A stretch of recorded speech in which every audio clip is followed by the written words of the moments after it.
నమస్తే శ్రీమాత్రే నమః. హరి ఓం. మెగా9 టీవీ భక్తి ప్రేక్షకులకు స్వాగతం, సుస్వాగతం. మనము గత కొన్ని ఎపిసోడ్లు అనగా 27 భాగాలుగా మనం చెప్పుకుంటున్నది శ్రీ మహావిష్ణువుని గరుత్మంతుడైనటువంటి పక్షిరాజు మనుషుల యొక్క పాపకర్మలు, ఆ పాపాలకు సంబంధించి నరక యాతనలు ఎలా ఉంటాయి, ఎలా యాతనా శరీరంతో ఆ యొక్క జీవి కాలం చేసిన తర్వాత యమపురికి చేరే వరకు వివిధ అంశాలలో ఆ ప్రాణి ఎలా బాధపడుతుంది అనేది సవివరంగా తెలుసుకున్నాము.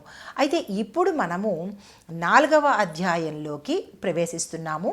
28వ ఎపిసోడ్ని ప్రారంభం చేస్తున్నాము. ఇందులో భాగంగా మనకి పక్షిరాజు గరుత్మంతుడు అడుగుతాడు, ఏతేషు పతిత మూఢాః పాపిష్టా ధర్మవర్జితాః తత్ర భంజంతి కల్పాంతే తాస్తా నరకయాతనాః. అంటే మహావిష్ణు పరంధామ, ఒక మనిషి ఎటువంటి పాపాలను చేస్తే ఏ రకంగా శిక్షలను అనుభవిస్తాడు, ఏ లోకాలను తిరుగుతూ ఉంటాడు అనే అంశంలో భాగంగా అసలు యమలోక మార్గం ఎలా ఉంటుంది అనేది సవివరంగా తెలియచేయవలసింది అని గరుత్మంతుడు శ్రీ మహావిష్ణువుని వేడుకొన్నప్పుడు యమకింకరుల గురించి, యమలోక మార్గం గురించి శ్రీ మహావిష్ణువు తెలియజేస్తున్నాడు. ఎలా అయ్యా అంటే, యమకింకరులు పాశం పట్టు లాగుతూ ఉండగా అతి దీర్ఘము అతి కఠినము అయినటువంటి యమలోక మార్గంలో నానా క్లేశాలు అనగా కష్టాలు అనుభవిస్తూ జీవుడు నడవవలసి ఉంటుందంట. ఆ సమయంలో మృతి చెందిన వెంటనే త్రుటిలో యమకింకరులు తమ సదనానికి తీసుకువెళ్ళిపోతూ ప్రవేశ మార్గంలోకి ప్రవేశపెట్టినప్పుడు కఠినాతి కఠినమైన అవరోధాలను ఈ జీవుడు దాటుకుంటూ వెడుతూ, ఈడ్చుకుంటూ, దండిస్తూ, లాక్కొని వెడుతూ ఉంటారట. ఆ మార్గంలో మొనదేలిన కత్తులతో సమానంగా ఉన్నటువంటి ముక్కులు కలిగినటువంటి దుర్గమమైన బహుభయంకరమైనటువంటి పక్షులు, జంతువులతో పాటు కత్తుల్లాగా ఉండే ఆకులు కలిగినటువంటి అడవుల వెంట ఈ ప్రయాణాన్ని తీసుకువెడుతూ ఉంటాడు. అయితే ఈ ప్రయాణంలో భాగంగా ఇలాగ తీసుకువెడుతూ ఈ యాతనా శరీరాన్ని యమపురి ద్వారం ముందు నిలబెడతారు ఈ జీవుణ్ణి యమకింకరులు. అక్కడితో వాళ్ళ యొక్క పని ముగిసింది. అయితే యమలోకంలో భటులు ఏం చేస్తూ ఉంటారు అంటే కనుక, ఆయువు ముగిసిన వారిని తీసుకువచ్చి ప్రధాన ద్వారం గుండా లోపలికి తీసుకువచ్చి వాయు శరీరంని వాళ్ళకి ప్రవేశపెడతారు. అంతవరకు యాతనా శరీరం ఉంటుంది. ఆ తర్వాత వాయు శరీరంలోకి ఈ ప్రాణిని ప్రవేశపెట్టి తమ ప్రభువైనటువంటి యమధర్మరాజు ముందు నిలిపి, యమధర్మరాజా, ఓ పాశదండనాథర, మీ ఉత్తర్వు ప్రకారము ఆయుష్ తీరిన వారిని తీసుకొచ్చి మీ ముందు హాజరుపరుస్తున్నాము. ఈ జీవిని ఏం చెయ్యాలి సెలవివ్వండి అన్నప్పుడు ఆ యమధర్మరాజు, మహిషవాహనుడైనటువంటి ఆ యమధర్మరాజు, అతి క్రూరుడైనటువంటి అతి భయంకరాకారుడైనటువంటి ఆ యమధర్మరాజు, ఓ కింకరులారా, చాలా మంచి పని చేశారు. ఈ జీవిని 13 దినములు నా దగ్గరకు తీసుకురండి, అంటే 13 దినములు అయిపోయిన తర్వాత నా దగ్గరికి తీసుకురండి అని చెప్పడంతో దూతలు ఆ ఆజ్ఞ పాటించి క్షణంలో జీవుణ్ణి తీసుకెళ్ళి నరకలోకంలోకి తీసుకువెళ్తారు. అయితే ఈ నరకలోకము యమధర్మరాజు యొక్క సదనానికి అతి చేరువలో ఉంటుందన్నమాట. అయితే ఆ జీవుడు యమపురికి మార్గంలో తక్షణమే దహనం చెయ్యరంట. ఏం చేస్తారు?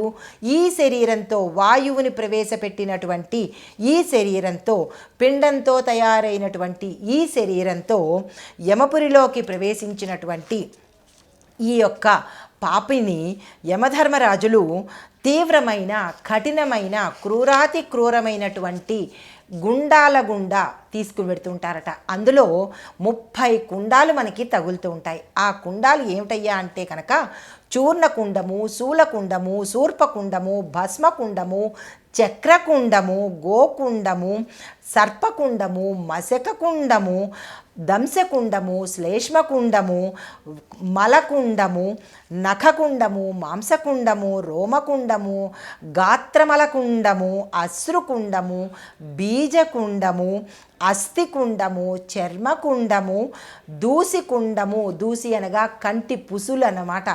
అటువంటి కుండము, గరళ కుండము, తప్త కుండము, వజ్రదంష్ట్రాకుండము, నక్రకుండము, కాకకుండము, వృచ్చిక కుండము అంటే తేళ్ళు, కాకులు, విపరీతమైనటువంటి భయంకరాకారమైనటువంటి జంతువులు, తప్త పాషాణ కుండము, తప్త సురాకుండము, దేహ దళన కుండము అనగా ఈ 30 కుండాలను దాటించుకుంటూ తీసుకువెళ్తారట. ఎటువంటి వారినంట?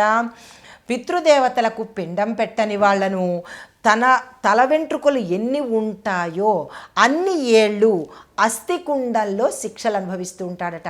అంటే పితృపక్షాలలో పితృదేవతలకు పిండం పెట్టనివాడు, బతికుండంగా తల్లిదండ్రులను హింస పెట్టినవాడు ఇటువంటి కుండాలను దాటుకుంటూ పెడతాడు.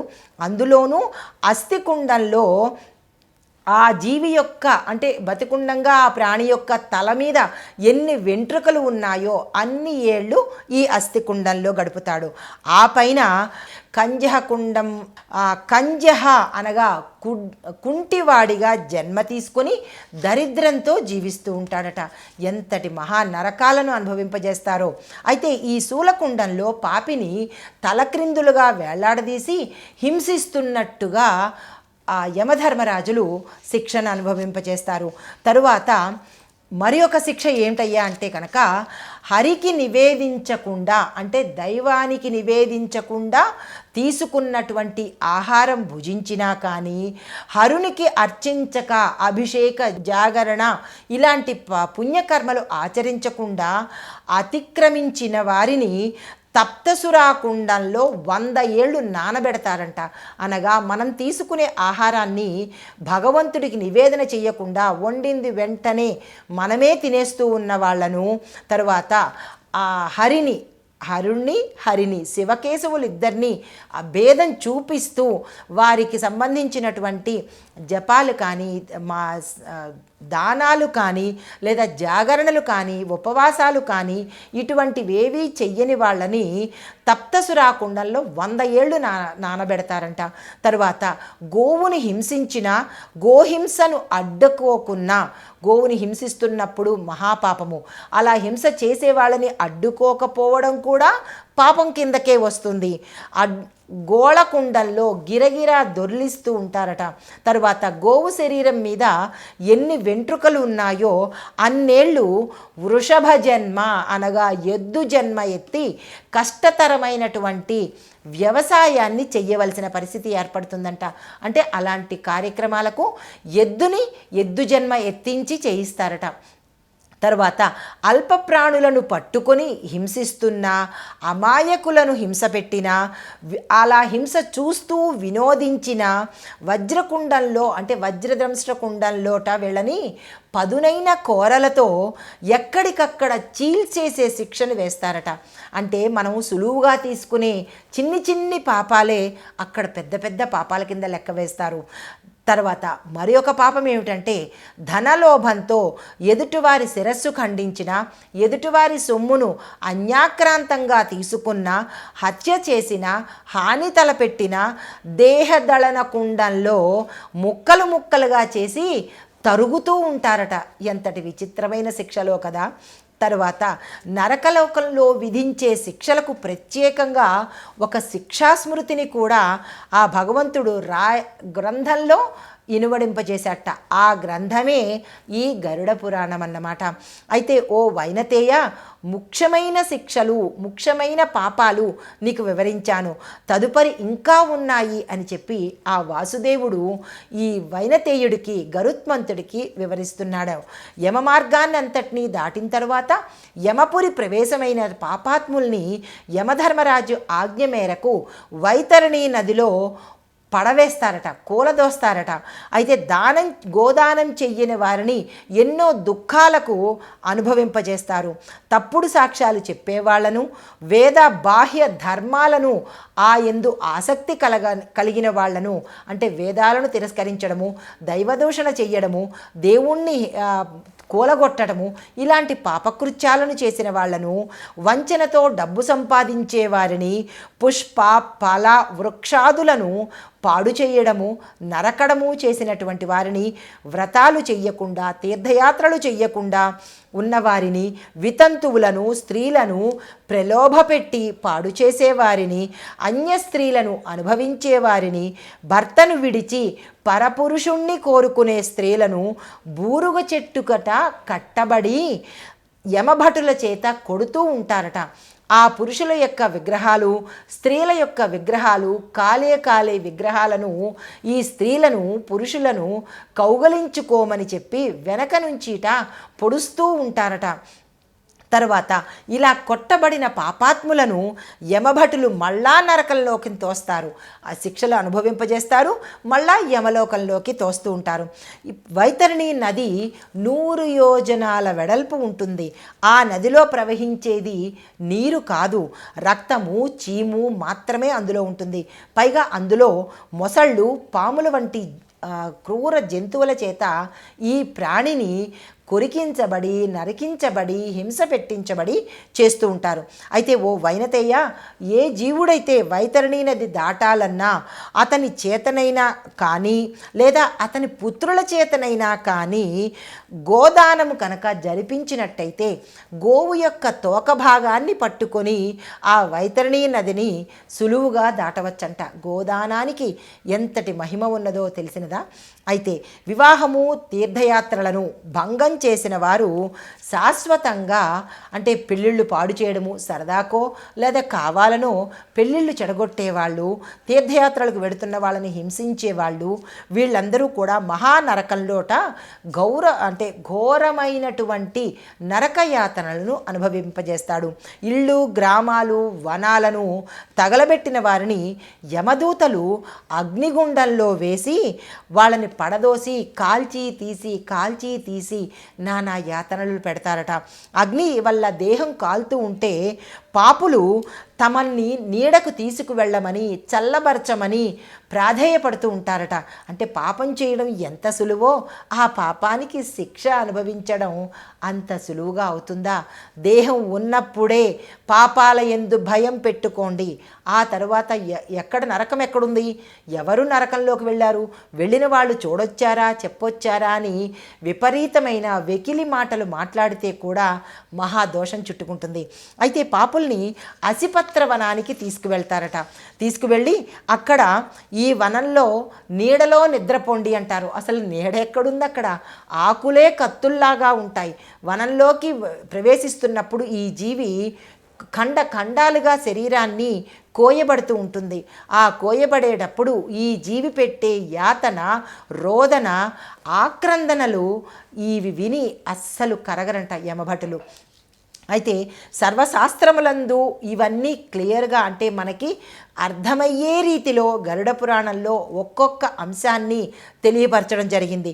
అయితే నరకలోకంలో మహాప్రళయకాలం వరకు పాపులందరూ కూడా ఎన్నెన్నో బాధలు పడుతూ అంత సులువుగా జన్మ దొరకదు.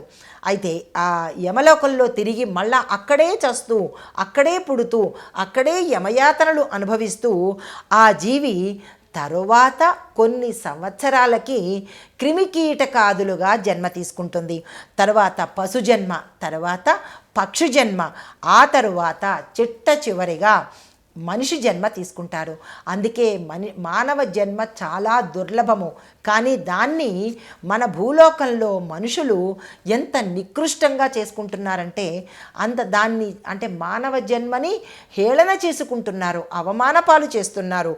అయితే ఈ పాపులు మనుష్య లోకంలో ఎలా పుడతారు అంటే మనిషిగా ముందు చండాల జాతిలో పుట్టి ఆ తరువాత కుష్ఠవ్యాధితోనూ, అంగవైకల్యంతోనూ, తర్వాత రకరకాల వ్యాధులతో పీడించబడుతూ, అంటే పుట్టిన దగ్గర నుంచి పిల్లలైనా పెద్దవాళ్ళైనా జీవితాంతం రకరకాల వ్యాధులతో పుడుతున్నారు, రకరకాల వ్యాధులతో అనుభవిస్తున్నారు. అంటే వారు గత జన్మలో మహాపాపాలు చేసుకున్న వారై ఉంటారు అని చెప్పి గరుడ పురాణంలో చక్కగా సెలవించబడింది. అయితే సదై వాకర్మ నిరత శుభకర్మ పరాంముఖ నరకాన్నరకం యాంతి దుఃఖాన్ దుఃఖం భయాద్భయం. అంటే గరుడ పురాణంలో ఈ నరకలోకం తాలూకా బాధలు సవివరంగా తెలియజేయడం జరిగింది. ఎంతంత ఘోరాతి ఘోరమైనటువంటి నరక బాధలు ఈ ప్రాణి అనుభవిస్తుందన్నమాట. అయితే శ్రీహరి మరి ఈ పాపాల నుంచి, ఈ ఘోరమైన శిక్షల నుంచి ప్రాణికి అనగా ఆ జీవికి, ఆ మనిషికి ఎలా ప్రాణికి ముక్తి దొరుకుతుంది అని చెప్పి ఈ వైనతేయుడు పక్షిరాజు ఆ శ్రీహరిని అడుగుతూ ఉంటాడంట. ఇలా అడగ్గా శ్రీహరి సెలవిస్తున్నాడు. హరి ఓం.